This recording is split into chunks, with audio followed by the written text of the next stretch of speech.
ॐ शन्नो मित्रः शं वरुणः शन्नो भवत्वर्यमा शन्न इन्द्रो बृहस्पतिः शन्नो विष्णुरुक्रमः नमो ब्रह्मणे नमस्ते वायो त्वमेव प्रत्यक्षं ब्रह्मासि त्वमेव प्रत्यक्षं ब्रह्म वदिष्यामि ऋतं वदिष्यामि सत्यं वदिष्यामि तन्मामवतु तद्वक्तारमवतु अवतु माम् अवतु वक्तारम्। ॐ शान्ति शान्ति शान्तिः। ॐ नमो ब्रह्मादिभ्यो ब्रह्मविद्या संप्रदायकर्तृभ्यो वंशर्षिभ्यो महद्भ्यो नमो गुरुभ्यः। सर्वोपप्लवरहितः प्रज्ञानघनः प्रत्यगर्तो ब्रह्मैवाहमस्मि ब्रह्मैवाहमस्मि। शङ्करं शङ्कराचार्यं केशवं बादरायणं सूत्रभाष्यकृतौ वन्दे भगवन्तौ पुनः पुनः। ईश्वरो गुरुरात्मेति मूर्तिभेदविभागिने व्योमवद्व्याप्तदेहाय दक्षिणामूर्तये नमः। ॐ सहना भवतु सहनौ भुनक्तु सह वीर्यङ्करवावहै तेजस्विनावधीतमस्तु मा विद्विषावहै। ॐ शान्ति शान्ति शान्तिः। ॐ तपोभिक्षीणपापानां शान्तानां वीतरागिणां मुमुक्षूणामपेक्षोऽयम् आत्मबोधो विधीयते।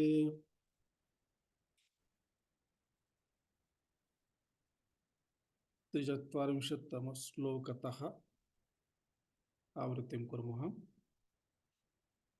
आत्मा तु सततं प्राप्तो आत्मा तु सततं प्राप्तो सम्प्राप्तो यप्राप्तवदविद्यया अप्राप्तवदविद्यया तन्नाशे प्राप्तवद्भाति तन्नास्ति प्राप्तवद्भाति स्वकण्ठाभरणं यथा कण्ठाभरणं यथा स्थाणौ पुरुषवद्भ्रान्त्या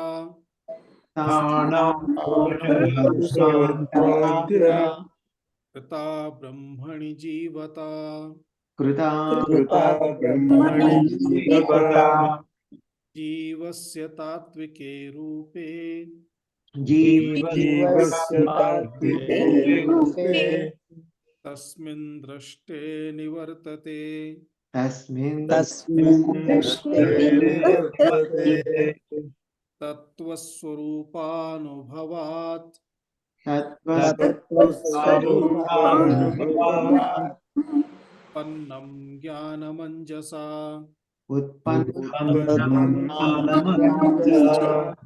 अहं ममेति चाज्ञानम् अहं ममेति चाज्ञानम् बाधते दिग्भ्रमादिवत्।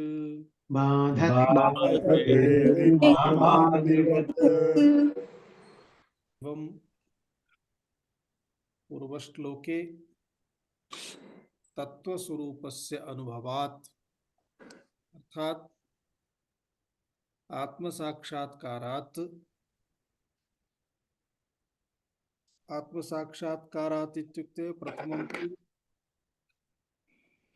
आत्मस्वरूपस्य श्रवणमाध्यमेन यत् प्राप्त ज्ञानमस्ति तेन ज्ञानेन एव तत्क्षणमेव अज्ञाननाशः भवति।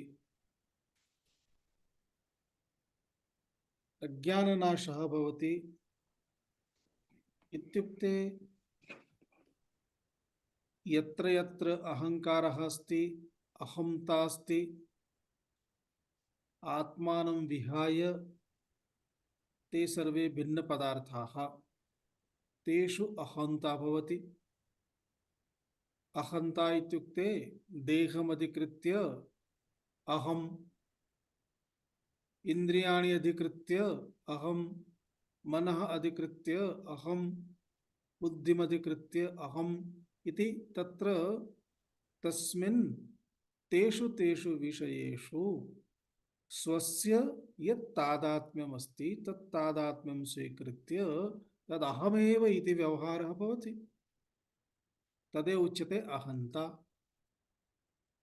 तेन संबद्धं यद् भवति तत्र ममता, एतद् मम। उदाहरणं यथा देहे तादात्म्यं देहमधिकृत्य अहंता इत्युक्ते अहं कृष्णः, अहं गौरः, स्थूलः, कृशः इत्यादि रूपेण देहं स्वीकृत्येव, देहस्य स्थूलतां स्वीकृत्य अहं स्थूलः, देहस्य कृशतां स्वीकृत्य अहं कृशः। पुनः देहेन संबद्धं तत्र ममता। यथा देहे किंचित कष्टं भवति चेत् मम कष्टं, देहे एकस्य अंगस्य शिरसः मस्तिष्कस्य अर्थात शिरोवेदना भवति तदा मम शिरसि वेदना अस्ति। देहस्य भागे एकस्मिन् अंगे अस्ति परन्तु तद् मम, यतः देहेन सह तादात्म्यम् अस्ति। अहम् एतदेव अस्ति, अहंता ममता इति अज्ञानकारणात् अस्ति। अतः अज्ञानेन यत्र यत्र अहंता ममता अस्ति तत्र तत्र तत्सर्वं बाधितं भवति। कदा? आत्मज्ञानेन, आत्मसाक्षात्कारेण, आत्मानुभवेन इत्यर्थः इति पूर्वश्लोके उक्तम्। इदानीं ज्ञानी आत्मवित् जीवन्मुक्तः सन् जगति कथं व्यवहरति? पूर्वश्लोकेषु उक्तम् आत्मज्ञान प्राप्तवान् अस्ति, आत्मज्ञानं प्राप्तवान् अस्ति, ज्ञानी अस्ति। ज्ञानी अस्ति चेत् किं यदा ज्ञानं प्राप्नोति तदा एव तस्य मरणं भवति उत जीवति? यथा कश्चन आजन्म यज्ञयागादिकं कृत्वा स्वर्गं प्राप्नोति, स्वर्गं प्राप्नोति तर्हि देहं त्यक्त्वा स्वर्गं गच्छति। देहम् अत्र त्यक्त्वा एव मरणं प्राप्य स्वर्गं गच्छति। एवमेव यस्य अज्ञाननाशः भवति, देहांतर्गत देहेन्द्रियान्तर्गत अहंता ममता यदा नष्टा भवति तदा किं देहः तत्र त्यक्तः भवति, सः मरणं प्राप्नोति वा? नास्ति। अर्थात ज्ञानोत्तर कालानन्तरमपि सः जीवति। जीवति चेत् कथं जीवति, तस्य जीवनं कीदृशं भवति, केन प्रकारेण व्यवहारं करोति, एतम् अंशं सूचयितुम् अग्रिमश्लोकः अस्ति। उच्चारयामः। सम्यक् विज्ञानवान् योगी सम्यक् विज्ञानवान् योगी स्वात्मन्येवाखिलं स्थितम् स्वात्मन्येवाखिलं स्थितम् एकं च सर्वमात्मानम् सर्वमात्मानम् ईक्षते ज्ञानचक्षुषा ईक्षते ज्ञानचक्षुषा यदा सम्यक् विज्ञानवान् योगी स्वात्मन्येवाखिलं स्थितम् एकं च सर्वमात्मानम् ईक्षते ज्ञानचक्षुषा संधि विच्छेदं कृत्वा यदा वदामः तदा पुनः तत्र अवधानपूर्वकं वक्तव्यं। यथा एकं च सर्वं सर्वमात्मानम्, अत्र ईक्षते आत्मानम्, अत्र अस्माभिः पदच्छेदः कृतः। अतः पुनः यदा चतुर्थं चरणं वक्तुं गच्छामः तदा मीक्षते न ईक्षते इति। एतत् किञ्चित् अवधानेन वक्तव्यम् अस्मिन् सन्दर्भे।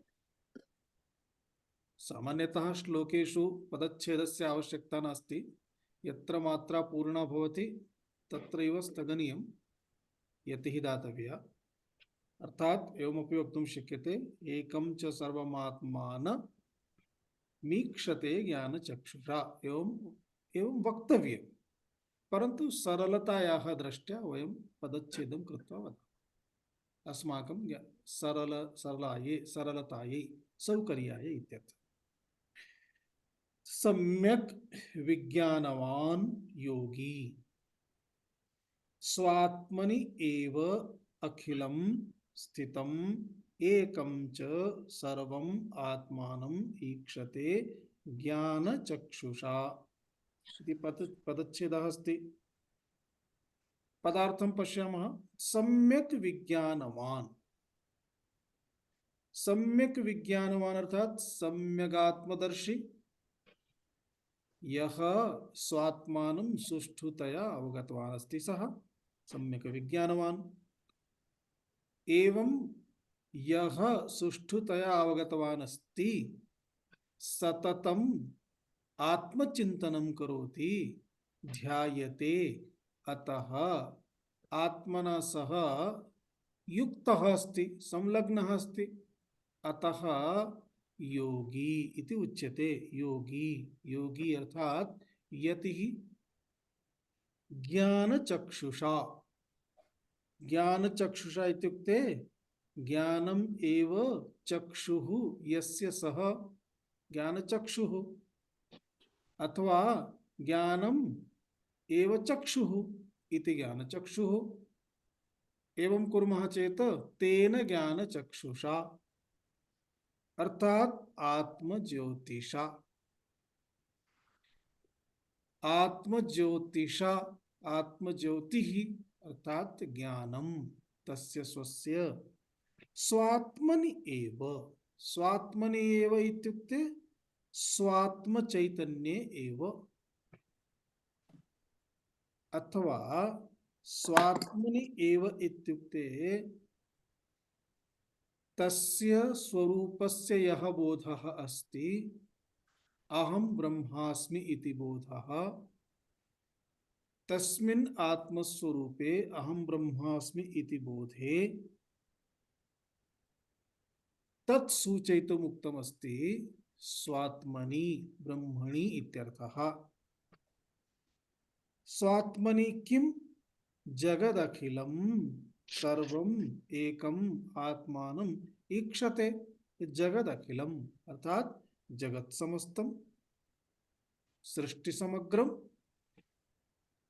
सर्वमेकम, सर्वम एकम आत्मानम अर्थात संपूर्णमपि जगत पृथक पृथक्तया न पश्यति। कथं पश्यति? एकमात्मानमेव पश्यति। अतः एकमेवाद्वितीयम्, एकमात्मानम् अर्थात एकमेवाद्वितीयम् आत्मानम् इत्युक्ते ब्रह्म चैतन्यम् ईक्षते। ईक्षते अर्थात पश्यति, अनुभवति, तथैव तेन दृश्यते इत्यर्थः। अर्थं पश्यामः, बहु सरलमस्ति। सामान्यतः स्वरूप निर्धारण विषये एव अत्र एतस्मिन् ग्रन्थे बहवः श्लोकाः अभवन्। सर्वेपि श्लोकाः स्वरूपविषये एव वदन्तः सन्ति। अतः इदानीं प्रतिशब्दमधिकृत्य बहु वक्तुम् आवश्यकता नास्ति, केवलं स्मरामः तावदेव करणीयमस्ति।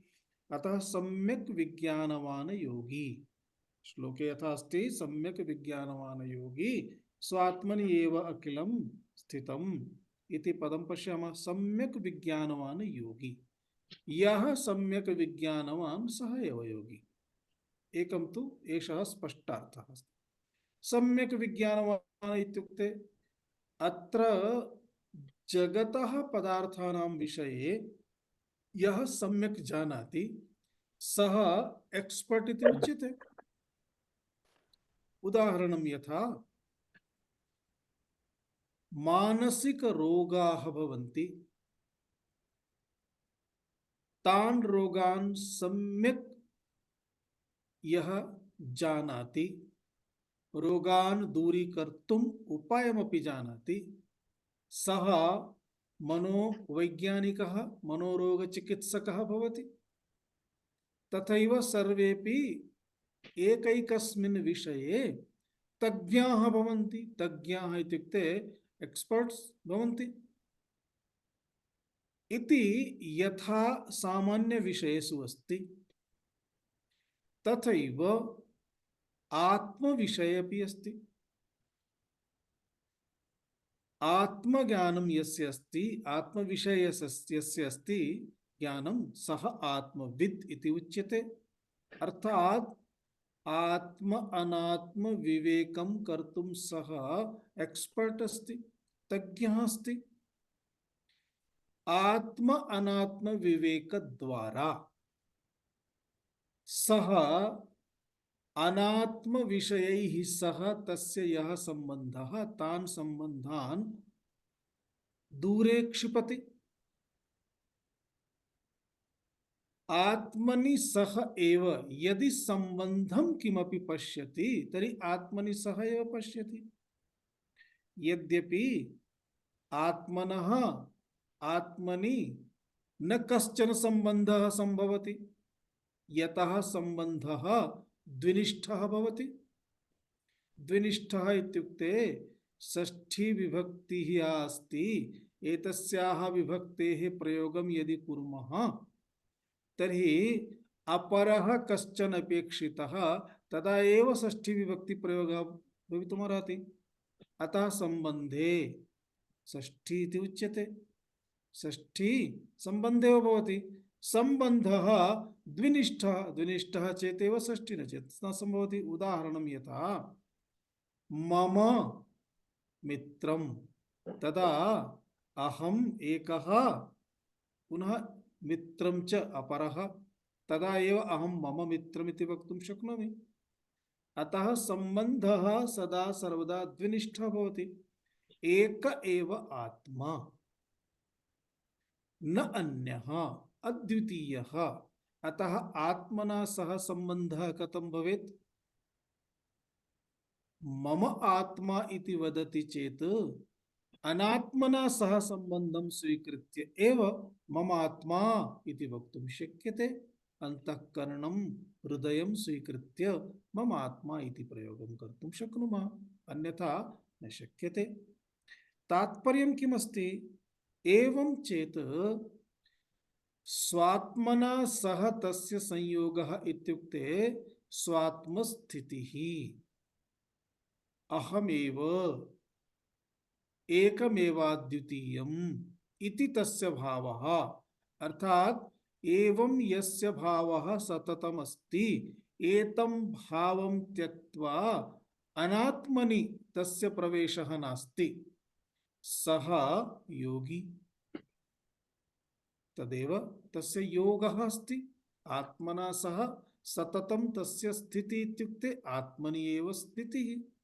शब्दानां मर्यादाः सन्ति, अतः तेषाम् अर्थमर्यादा अपि भवति, परन्तु बोधः तु भवितुमर्हति।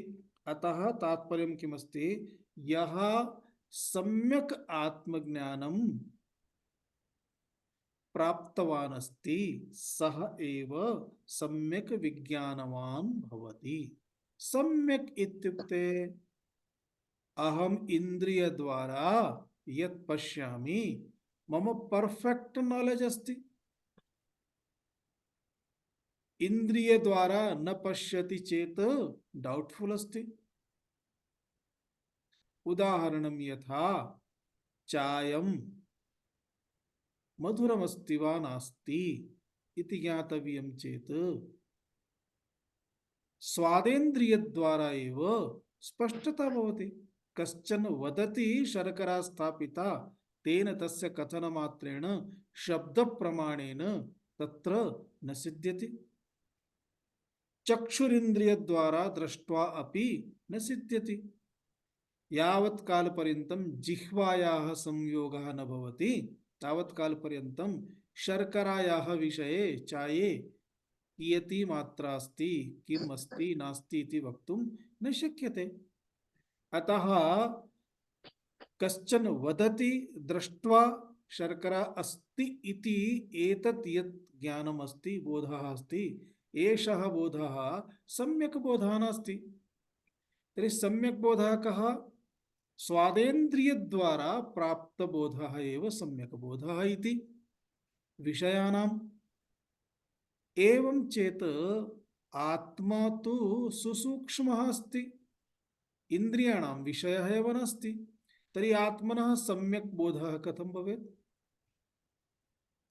आत्मनः सम्यक् बोधः एषः एव अस्ति यत् अहम् आत्मानं सम्यक्तया अर्थात इंद्रियादिद्वारा अवगन्तुं न शक्नोमि, न कोऽपि शक्नोति। कथम् अवगच्छति? अपरोक्षतया अहमेव अहमेव इति यदा अवगच्छति तदा तत्र तस्य इंद्रियादीनाम् आवश्यकता न भवति। बहुवारं मया उक्तम्, अंधकारे अन्यान् पदार्थान् द्रष्टुम्, अन्यानि वस्तूनि द्रष्टुं प्रकाशस्य आवश्यकता अस्ति।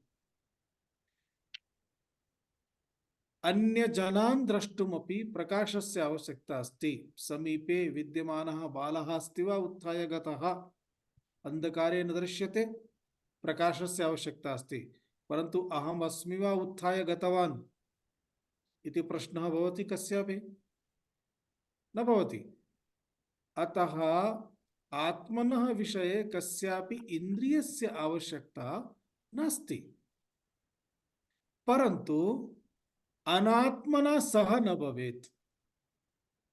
यदि अनात्मना सह अस्ति, यथा अहं कृशः, गौरः, ब्राह्मणः, क्षत्रियः, उन्नतः, बालः, वृद्धः देहादिकं स्वीकृत्य, अहं मूर्खः, विद्वान्, पंडितः, वैद्यः, तंत्रज्ञः, यंत्रज्ञः इति विषयानधिकृत्य, विषयानधिकृत्य इत्युक्ते बुद्धिमधिकृत्य, बुद्धिद्वारा निर्णयः। एवमेव अहं सुखी, अहं दुखी मनः स्वीकृत्य, अहं मूकः वागेन्द्रियं स्वीकृत्य, अहं काणः चक्षुरेन्द्रियं स्वीकृत्य, अहं बधिरः श्रोत्रेन्द्रियं स्वीकृत्य, एतत् सर्वं स्वीकृत्य यदा अहम् इति प्रयोगः अस्ति तदा अनात्मना सह तस्य सम्बन्धः। अतः अनात्मना सह सम्बन्धः न भवेत् इति सम्यक्तया तस्य अवगमनमस्ति। अहम् एव ब्रह्म आत्मा चैतन्यम् इति च बोधः न तु अन्यदधिकृत्य। सह बोधः एव सम्यक् बोधः उच्यते, परन्तु एषः सम्यक् बोधः इति यथा इंद्रियादीनां द्वारा बोधः भवति तथा न इति बोधः एव सम्यक् बोधः भवति। अतः सुष्ठु विज्ञानवान्, सम्यक् विज्ञानवान् एतस्मिन् विषये केनोपनिषदि महती चर्चा भवति। गुरु शिष्य प्रश्न संदर्भे यदा केनोपनिषद अध्ययनं भविष्यति तदा इतोपि स्पष्टता तत्र भवेत्। आहत्य सः एव योगी यः सम्यक् विज्ञानवान् अस्ति, सम्यक् विज्ञानवान् अस्ति, केवलम् आत्मनि एव तस्य अवस्थितिः अस्ति, आत्मावस्थितिः इति स योगी। एवं एषः विज्ञानवान् योगी कथं पश्यति? अर्थात जीवन मुक्तः प्राप्त ज्ञानवान् कथं पश्यति? अखिलं जगत् आत्मनि एव स्थितं पश्यति। संपूर्णं जगत् कुत्र अस्ति? आत्मनि एव प्रतीतिः अस्ति, जगतः प्रतीतिः। सर्वव्यापकं चैतन्यं तदेव अधिष्ठान रूपं तस्मिन् एव एतत् संपूर्णं जगत् अधिष्ठितम् अस्ति। अतः जगत् तावत् कालमेव अस्ति तावदेव जगत् प्रतिभाति यावत् काल पर्यन्तं चैतन्यावबोधः नास्ति। यथा सर्पः तावत् कालमेव दृश्यते यावत् काल पर्यन्तं रज्जुज्ञानं नास्ति। यदा रज्जुज्ञानं भवति तदा सर्पः दृश्यते चेत् सर्पः नास्ति। एवमेव आत्मज्ञानं यदा भवति तदा जगत् दृश्यते चेदपि जगत् नास्ति इति बुद्धिः भवति। अर्थात् जगति सत्यवत् बुद्धिः न भवति, मिथ्या इति अवबोधः। एवमेव मिथ्या एव अवबोधः इत्युक्ते जगत् दृश्यते चेदपि यथा सर्पः दृश्यते चेदपि सर्पः नास्ति, रज्जुरेव अस्ति। अतः सर्पस्य लयं कुत्र क्रियते? रज्ज्वायां।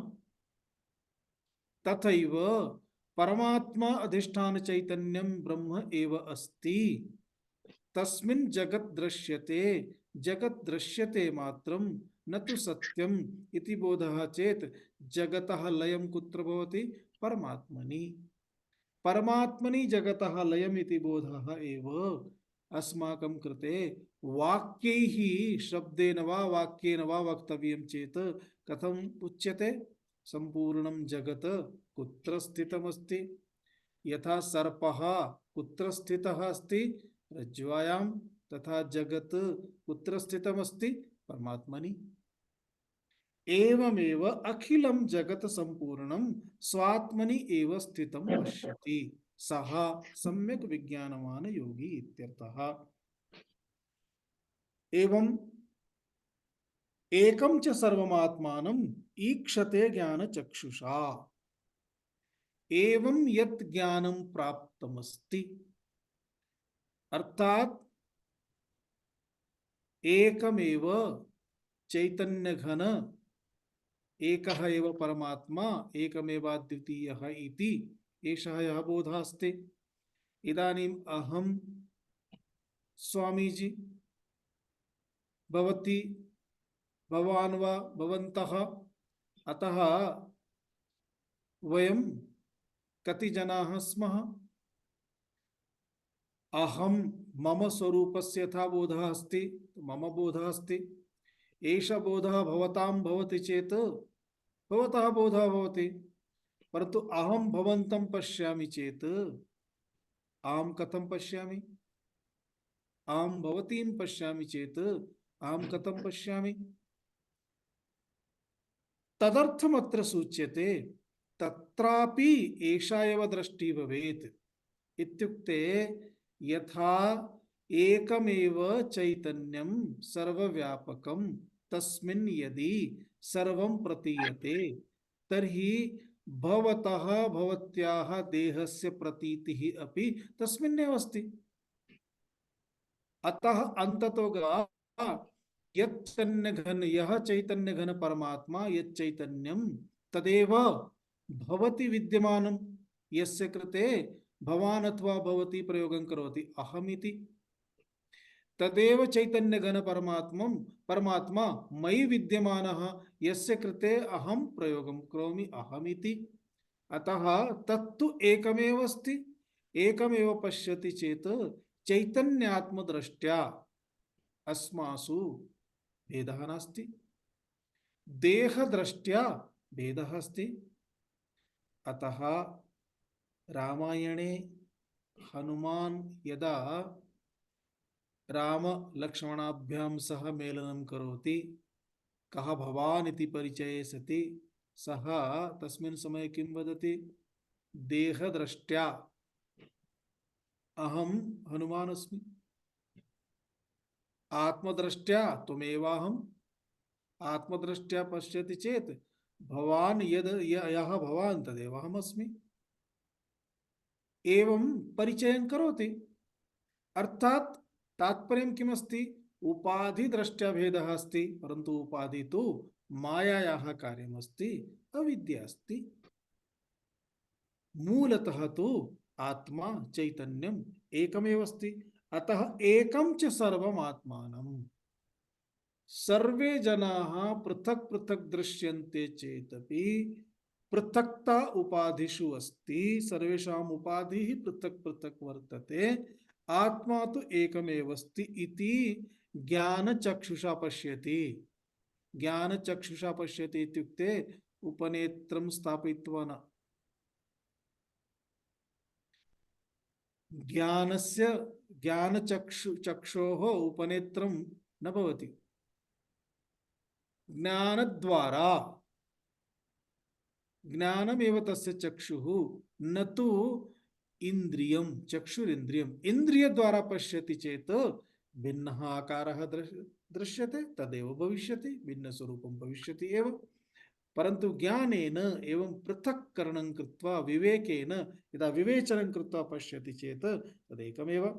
अर्थात् देहेन्द्रिय अत्र किञ्चित् अवगन्तव्यं। यद्यपि बहुवारम् उक्तमस्ति, देहेन्द्रिय कार्यकरण संघातमस्ति एकम्। देहेन्द्रिय कार्यकरण संघातम् इत्युक्ते स्थूलदेहः, सूक्ष्मदेहः, कारणदेहः इति देहाः। देहे इंद्रियाणि, चक्षुरिन्द्रियं, श्रोत्रेन्द्रियम् इत्यादि इंद्रियाणि। देह इंद्रिय,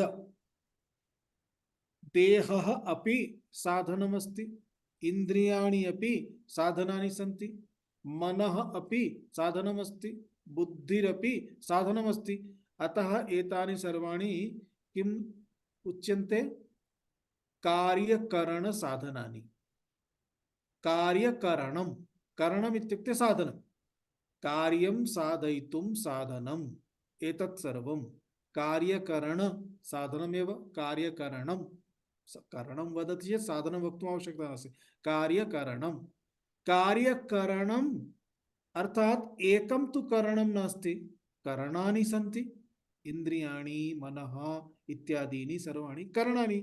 अतः एतेषां कार्यकरणानां संघातम् अर्थात् समूहः, संघः। एतत् कार्यं किमर्थम् उच्यते? यतः एतेषां कारणम् एकैकं भूतमस्ति। गुणाः सन्ति। गुणाः भूतम् इति, भूतम् इत्युक्ते पंचभौतिकं, पांचभौतिकम्। अथवा गुणाः इत्युक्ते प्रकृतिसम्भवाः गुणाः। प्रकृति एव गुणरूपेण परिवर्तिताः, प्रकृतिसम्भवाः गुणाः इति उच्यन्ते। तो गुणाः, प्रकृतिः, माया, एतदेव तेषामेव कार्यमस्ति। देहः, मनः, बुद्धिः अर्थात् कार्यमिति उच्यते। कार्यं साधनानि, कार्यकरणानि, कार्यकरणानां संघः, समूहः। उदाहरणं यथा एकं कार्यानमस्ति, तस्मिन् चतुश्चक्राणि सन्ति। तस्मिन् इंजिन् सर्वम् एकैकभागः अस्ति। सेल् अस्ति, स्टार्टर् अस्ति, चालयितुं तस्य गवर्नर् अस्ति, हैंडल् अस्ति, ब्रेक् अस्ति। एतत् सर्वं मिलित्वा कार्यानम् अस्ति। ब्रेक् निष्कासयति चेत् कार्यानं न भवति, मृत्युवाहनं भवति। एवमेव पेट्रोल् नास्ति चेत् न गच्छति, अर्थात् ऊर्जा नास्ति चेत् न गच्छति। एवं एतत् सर्वं मिलित्वा किं भवति? एकं यानम् अर्थात् संघः, करणानां संघः। तदेव देहः अस्ति, कार्यकरण संघः। कार्यकरण संघः संघातः इति एकम्। इदानीं शास्त्रेषु उच्यते बहु लक्षणं संघातस्य परार्थत्वात्। यत् किमपि संघातमस्ति तत् स्वस्य कृते नास्ति। कार्यानं कस्य कृते? स्वस्य कृते अस्ति, स्वामिनः कृते अस्ति, अस्माकं कृते अस्ति। गृहं गृहस्य कृते अस्ति न। गृहे वयं ये वसामः तेषां कृते गृहमस्ति।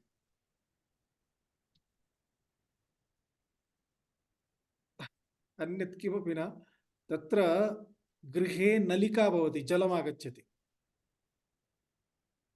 नलिका, यया नलिकया जलम् आगच्छति सा नलिका। तज्जलं स्वयं पिबति, स्वस्य कृते अस्ति, अस्माकं कृते अस्ति। अर्थात् यत् किमपि करणं, करणम् इत्युक्ते साधनम् अस्ति, तत् साधनं स्वस्य कृते न अन्यस्य कृते भवति। अतः सर्वाणि साधनानि स्वीकृत्य संघातः अस्ति, कार्यकरण संघातः, संघातस्य परार्थत्वात्, अर्थात अन्यस्य कृते भवति। अन्यस्य कृते इत्युक्ते देहे विद्यमानः यः अहम् इति मम कृते, मम देहस्य, मम देह साधनम्, अर्थात आत्मनः कृते भवति। अस्तु, इदानीं संघातस्य स्वामी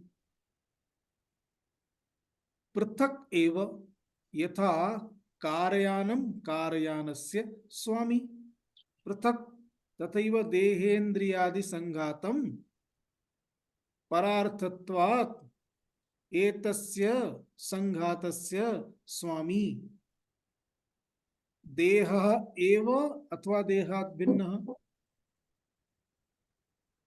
यथा कार्यानस्य स्वामी कार्यानमेव अथवा कार्यानात् भिन्नः। सिंपल लॉजिक अस्ति। तथैव देहस्य स्वामी देहात् भिन्नः, यथा कार्यानस्य स्वामी कार्यानात् भिन्नः, तथैव देहस्य स्वामी देहात् भिन्नः। अतः देहात् भिन्नः एव आत्मा भवति, पृथक् एव भवति इत्यर्थः। एवं संघातस्य स्वामी कः? देहस्य स्वामी कः? जीवः। अतः देहद्वारा सर्वं जीवस्य कृते एव यत्किमपि ज्ञानं, रसप्राप्तिः, बोधः, भक्षणं सर्वमपि जीवस्य कृते जीवाय एव निवेदनमस्ति, सः एव स्वामी। एवं चेत् जीवः इत्युक्ते विवेचनं कुर्मः चेत् चित् प्रतिबिम्बः, चिदाभासः इत्यादि रीत्या जीवः इति उच्यते। जीवस्य व्याख्या अर्थात अंतःकरणे विद्यमानं चैतन्यं, तस्य चैतन्यस्य आभासः भवति अंतःकरणे प्रतिबिम्बं, सः एव जीवः इति अस्माभिः बहुवारम् एतस्मिन् विषये चर्चितमस्ति। सः जीवः इति। एवं चेत् बिम्बं प्रतिबिम्बम् इति वदामः खलु, प्रतिबिम्बम् इति। तर्हि प्रतिबिम्बं बिम्बं विना न सम्भवति। चैतन्य मम प्रतिबिम्बं चेत्, दर्पणे मम प्रतिबिम्बं चेत्, मां विना दर्पणे मम प्रतिबिम्बं सम्भवति? न सम्भवति। चैतन्यं विना चैतन्यस्य प्रतिबिम्बं न सम्भवति। अर्थात दर्पणे विद्यमानं चित्रं कस्य? मम। तथैव अंतःकरणे विद्यमानं प्रतिबिम्बं कस्य? बिम्बस्य। बिम्बः कः? चैतन्यम्, आत्मा, ब्रह्म, तस्य एव बिम्बम् अस्ति। अतः अन्ततो गत्वा शास्त्रज्ञानेन किं स्पष्टं भवति? चैतन्य जीवः अपि चैतन्यमेव। अतः अस्माभिः सदा सर्वदा स्मरणीयम्, अहं चैतन्यः। अहं कः? अहं चैतन्यः। चैतन्यः परमात्मा, परमात्मा एव अहम्। यतः अहं चैतन्यः, चैतन्यमेव ब्रह्म इत्युक्ते ब्रह्म कः? अहम्। अहम् इत्युक्ते मन बुद्धि इत्यादिकं सर्वम् अपसार्य एव अहम्। एवं यस्य दृष्टिः अस्ति तस्यैव सम्यक् दृष्टिः अस्ति, सः एव सम्यक् जानाति।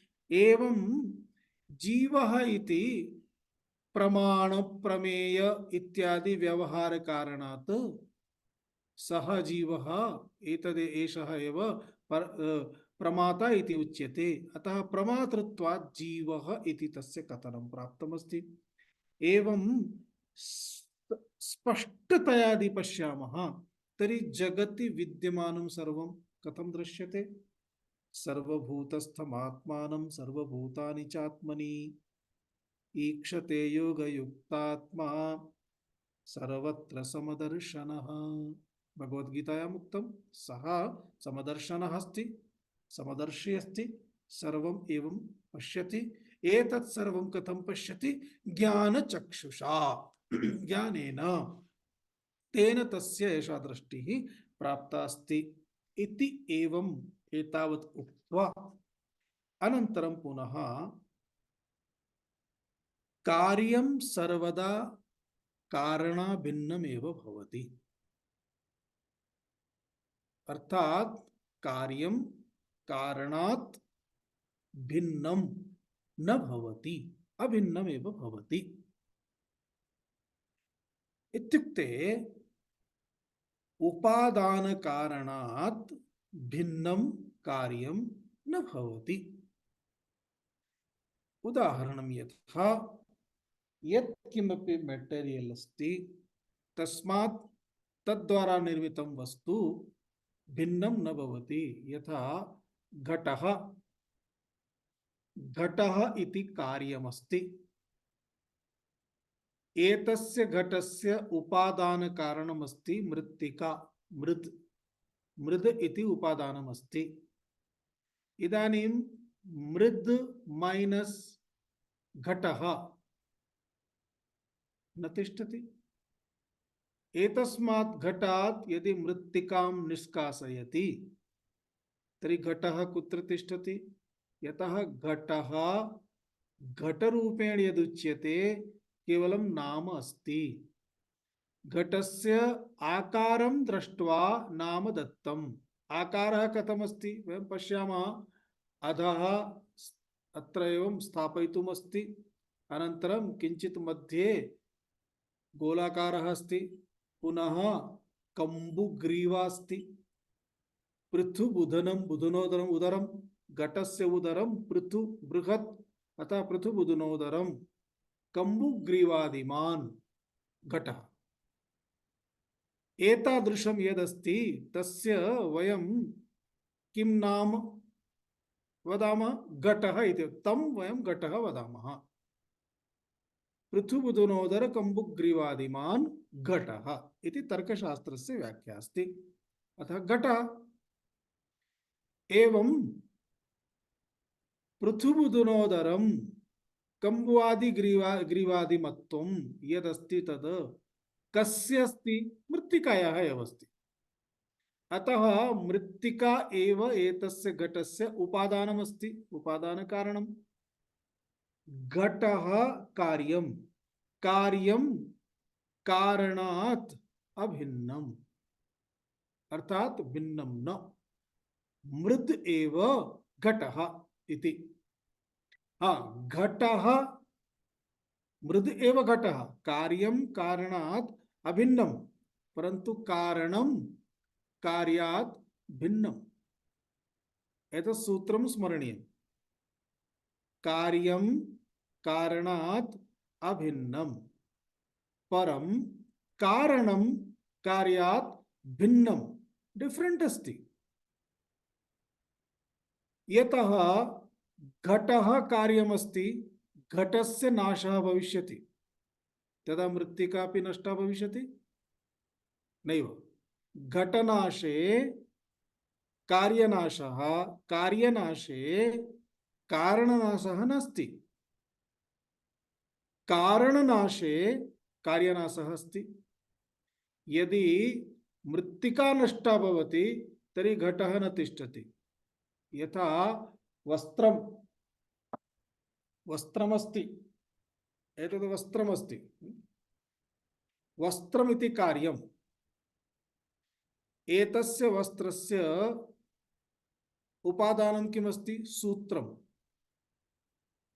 शास्त्रे वस्त्रम् इत्युक्ते पटः, घटपट, घटपट शब्दः प्रख्यातः अस्ति। घटः पटः, पटः इति वस्त्रम्। एतस्य उपादानं किमस्ति? सूत्रं। सूत्रम् इति उपादानकारणम्। एवं इतः यदि वयम् एकमेकं सूत्रं निष्कासयामः तर्हि वस्त्रं तिष्ठति? न तिष्ठति। वस्त्रं न तिष्ठति। एकमेकं सूत्रं निष्कासितं चेत् सूत्रं तु तिष्ठति। एवं तात्पर्यं किमस्ति? कारणं यदस्ति तद् कारणम् एव कार्यरूपेण अस्ति, तदा केवलं वस्त्रम् इति नाम, घटः इति नाम, एतत् सर्वं किमस्ति? वाचारम्भणं विकारो नाम ध्येयं मृत्तिकेत्येव सत्यं श्वेतकेतो इति उपनिषद्वाक्यमस्ति। वाचारम्भणं विकारः अस्ति, विकारमात्रमस्ति, नाम केवलं नाममात्रं सर्वं, तस्य एकं नाम किमपि भवेत् इति उक्तम्। अतः तात्पर्यं किमस्ति? यत्किमपि कार्यमस्ति तत् कार्यम् उपादानकारणात् अभिन्नमेव। एवं अग्रिमश्लोकद्वारा एतदेव सूचयितुम् आरम्भः अस्ति। अर्थात् देहेन्द्रियादिकं सर्वं जागतिकं पांचभौतिकमस्ति, सर्वमपि भूतभौतिकं कार्यमस्ति। एतस्य किंचन कारणमस्ति, उपादानकारणमस्ति। उपादानकारणात् कार्यं यदेतत् कार्यं दृश्यते तद् एतत् कथमस्ति? एतत् कार्यम् उपादानकारणात् अभिन्नम्। अर्थात् उपादान कारणम एव कार्यरूपेण दृश्यते। कार्य सदृशं यत् किमपि अस्ति तत् केवलं व्यवहारार्थमस्ति इति सूचयितुं वदति। श्लोकं पश्यामः। आत्मैवेदं जगत् सर्वम् आत्मैवेदं जगत् सर्वम् आत्मनोऽन्यन्न किञ्चन आत्मनोऽन्यत्र किञ्चन मृदो यद्वद्घटादीनि मृदो यद्घटादीनि आत्मानं सर्वमीक्षते। स्वात्मानं सर्वमीक्षते। आत्मैवेदं जगत् सर्वम् आत्मन्यत्र किञ्चन मृदो यद्घटादीनि स्वात्मानं सर्वमीक्षते। आत्मा एव इदं जगत् सर्वम् आत्मनः अन्यत् न किंचन मृदः यद्वत् घटादीनि स्वात्मानं सर्वम् ईक्षते। अन्वयं पश्यामः। इदं सर्वं जगत् आत्मा एव, आत्मा एव इदं जगत् सर्वं, इदं सर्वं जगत् आत्मा एव। आत्मनोऽन्यन्न किंचन, आत्मनः अन्यत् न किंचन, न किंचन विद्यते इति क्रियापदम् अस्माभिः अध्यार्तव्यम्। आत्मनः अन्यत् न किंचन विद्यते। यद्वत् घटादीनि अथवा घटादीनि यद्वत् वक्तुं शक्यते। यद्वत् घटादीनि मृदः इन्टू ब्रैकेट न अन्यत्, घटादीनि मृदः एव, मृत् एव, मृदः न अन्यत्। एवमेव तद्वत् सर्वं, सर्वम् इत्युक्ते दृश्यमानं सकलं जगत् स्वात्मानम् एव ईक्षते। एतत् सर्वम् अर्थात् सः ज्ञानी एतत् सर्वं स्वात्मानं यथा अहमस्मि अहमेव इति एवं रूपेण ईक्षते पश्यति इति। अन्वयः पदार्थः शब्दार्थः इदं सर्वं जगत् अर्थात समस्तं जगत् संपूर्णं जगत् आत्मा एव इत्युक्ते आत्मचैतन्यमेव ब्रह्म एव आत्मनः अन्यत् आत्मनः इत्युक्ते अत्र पंचम्यन्तम् अस्ति अतः आत्मचैतन्यात् अन्यत् अन्यत् इत्युक्ते पृथक् न विद्यते अर्थात न वर्तते यद्वत् यथा येन प्रकारेण घटादीनि घटादीनि अर्थात घटकुट्यादीनि घटः शरावः एवं घट निर्मितानि वस्तूनि घटादीनि मृदः इत्युक्ते मृत्तिकायाः न अन्यत् न पृथक् तद्वत्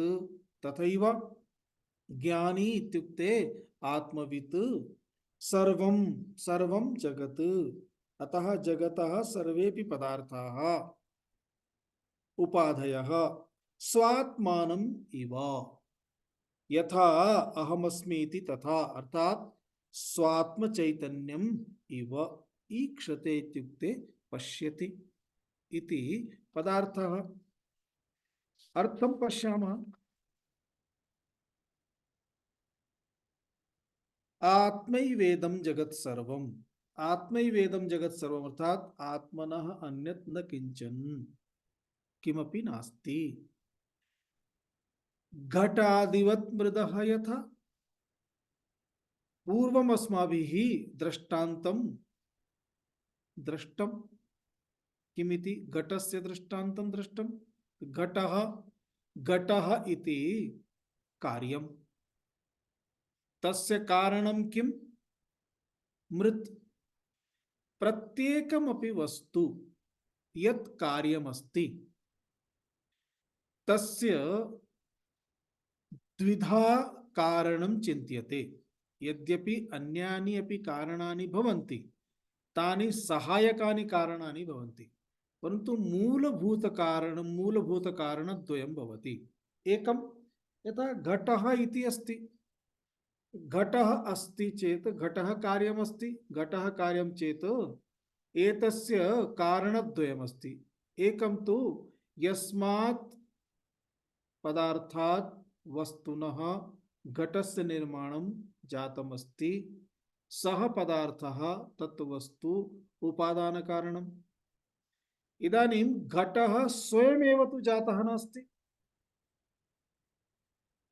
घटः केनचित् निर्मितः अतः घटस्य निर्माता अस्ति कुंभकारः कुंभं निर्माति घटः इत्युक्ते कुंभः कुंभकारः घटस्य निर्माता अस्ति अतः निर्माणार्थं कस्यचित् अपेक्षा अस्ति यस्य अपेक्षा अस्ति सः यदि जड़ः अस्ति तर्हि न शक्नोति जड़ पदार्थे स्वस्य अन्य रूपेण किमपि निर्माणं कर्तुं तत्र सामर्थ्यं नास्ति मृत् अपि जड़ पदार्थः अस्ति अतः जड़े न सामर्थ्यं तस्मात् घटः स्वयमेव निर्मितः न भविष्यति घटः स्वयं निर्मितः न भविष्यति तर्हि घटः स्वयं निर्मितः न भवति अस्तु पटः निर्माणं करोतु घटस्य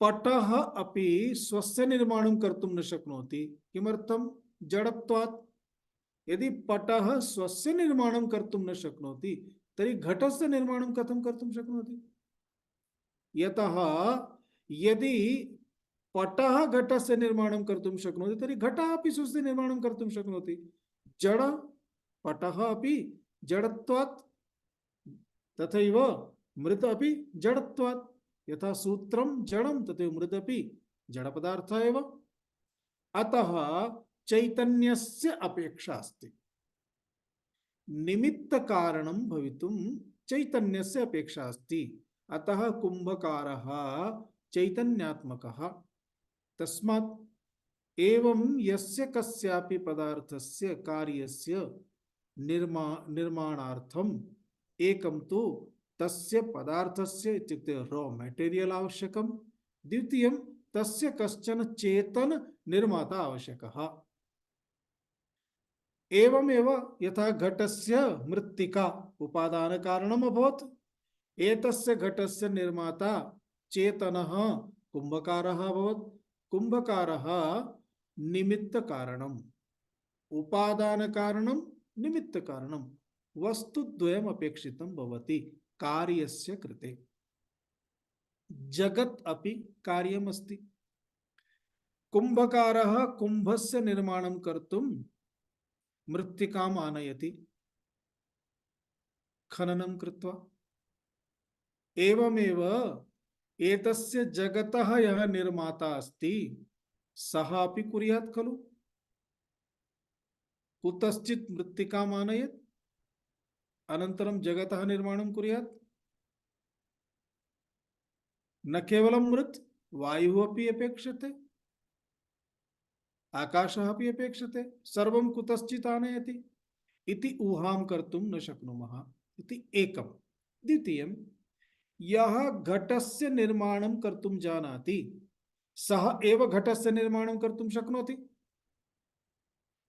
अर्थात घटज्ञः एव घटस्य निर्माणं कर्तुं शक्नोति, पटज्ञः घटस्य निर्माणं कर्तुं न शक्नोति, पटज्ञः पटस्य निर्माणं कर्तुं शक्नोति। एवमेव एकैक पदार्थानां निर्माणाय एकैक पदार्थस्य ज्ञानम् आवश्यकमस्ति। जगति कति पदार्थाः सन्ति? भिन्न भिन्न पदार्थाः सन्ति। अतः भिन्न भिन्न पदार्थानां निर्माणाय तस्य भिन्न भिन्न ज्ञानम् आवश्यकम्। यदि एकः जलस्य निर्माणं करोति, एकः पृथिव्याः निर्माणं करोति, इदानीं जलं प्रवाहयितुं पृथिव्याः आवश्यकता अस्ति। यः पृथिव्याः निर्माणं करोति सः स्वपृथिवीं ददाति तस्य कृते? वयं पश्यामः, न ददाति। मम गृहतः कोऽपि कथं जलं नयेत्? इत्युक्ते मम गृहस्य मध्यतः भवान् स्वस्य पाइपलाइन नेतुं शक्नोति? तदपि न शक्नोति। अतः भिन्न भिन्न कर्ता चेत् न संभवति। कर्ता एकः एव आवश्यकः। एकः एव कर्ता चेत् कीदृशः कर्ता आवश्यकः? यस्य संपूर्णम् एतद् यत् जगत् अस्ति तस्य ज्ञानम् अस्ति। अतः सः कर्ता सर्वज्ञः भवति। सर्वज्ञः तु एकः परमात्मा एव भवितुम् अर्हति, अन्यः नार्हति। अतः परमात्मा एव जग इति सर्वेषां सिद्धान्तः अस्ति। नैयायिकाः वैशेषिकाः सर्वे एकः एव परमात्मा जगतः कर्तृत्वशक्तिं धारयति।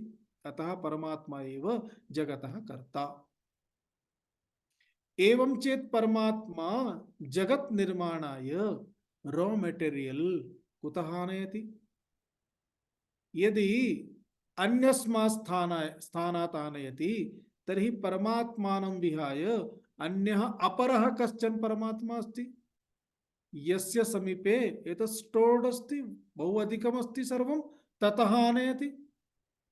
इत्युक्ते एषः यदि कार्यं करोति तर्हि कार्यं कर्तुं मेटेरियल यस्मात् आनयति सः इतोपि बृहत् भवति, तर्हि इतोपि अन्यः कश्चन परमात्मा, सः कुतः आनयति? कश्चन अन्यः, सः कुतः अन्यः? एवं चेत् निर्धारणं न शक्यते। अतः परमात्मा स्वयमेव मेटेरियल अपि आनयति। इत्युक्ते मेटेरियल न कुतश्चित् आनयति।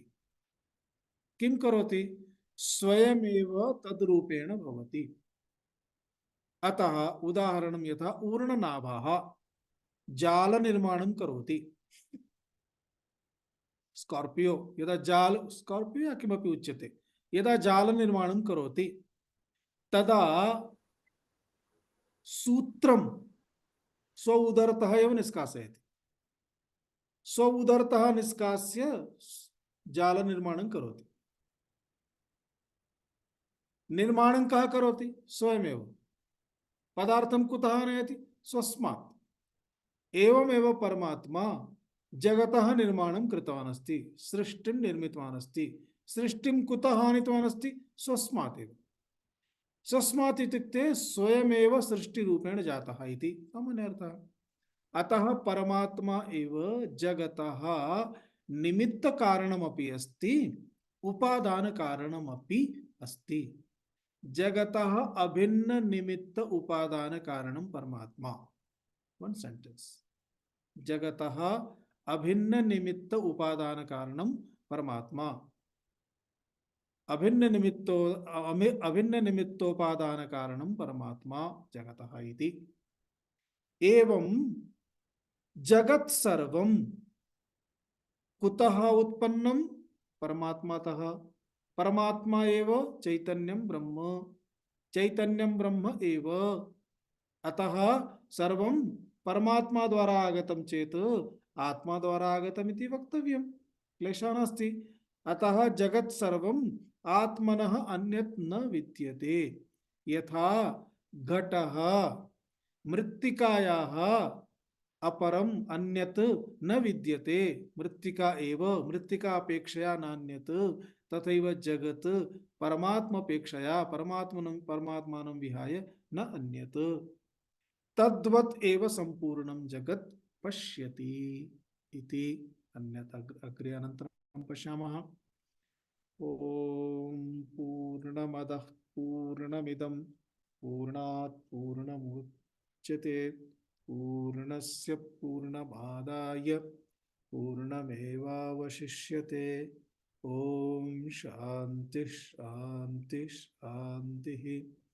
हरिः ॐ श्री गुरुभ्यो नमः। हरिः ॐ।